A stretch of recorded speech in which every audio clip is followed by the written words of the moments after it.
Hi, welcome. Enjoy the content. Subscribe and turn on notifications. I'm Monica Reed, 32, a financial analyst in Bakersfield, California. My family has always been my anchor, or at least that's what I believed.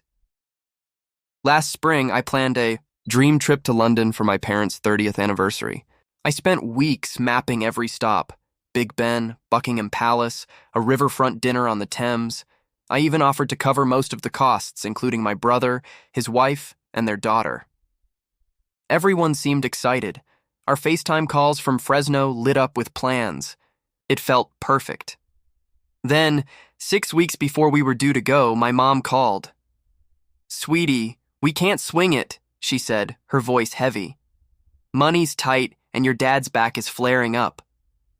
I trusted her immediately. I offered to pay more. I suggested changes. She shut it down. "A quiet dinner at home will do," she insisted. Heartbroken but supportive, I drove back to Fresno that weekend. Later, while scrolling Facebook, I froze. My brother had posted 50 photos: smiles, landmarks, Tower Bridge, the London Eye. My exact itinerary, no me. My chest dropped. They'd taken my plan and gone without me. Growing up in Fresno, our house buzzed with laughter. Dad, Stanley Lee, was a retired mechanic. Mom, Virginia, was a retired bank clerk. My brother Craig, 3 years older, had charm and a knack for real estate.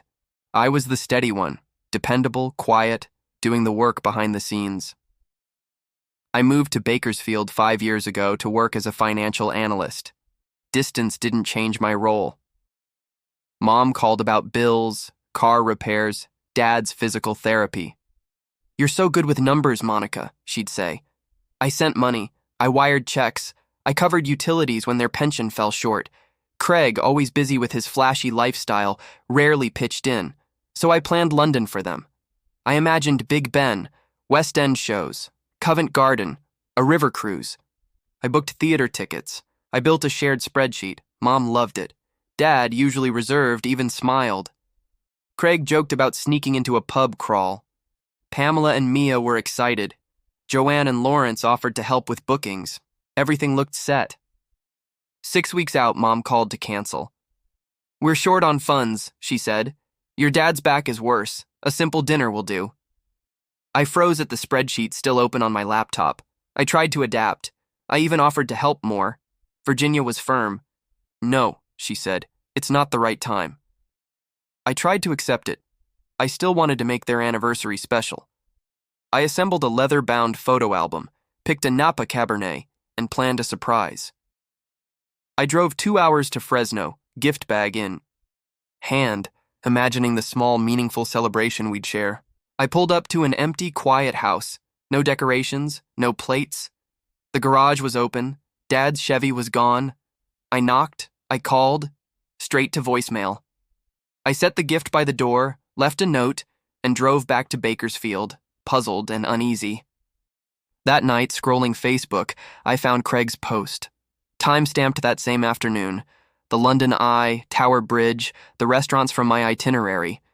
Virginia looked radiant in photos. Dad even smiled. Pamela and Mia were clearly having the time of their lives.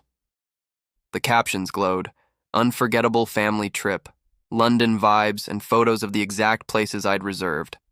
I called Craig. His tone was curt and distracted. "We're just swamped," he said, and cut the call. The group chat was dead. No one replied.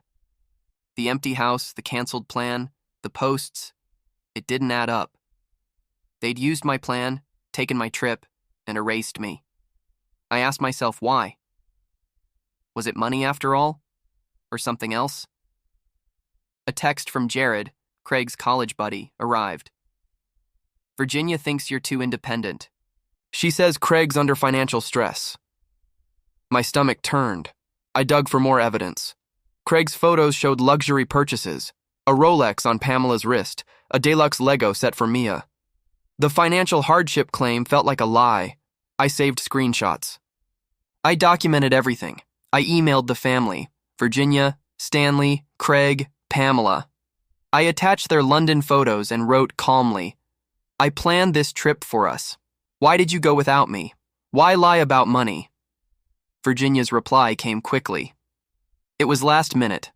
We used points. You're blowing this out of proportion. Craig's answer was cold. You're selfish.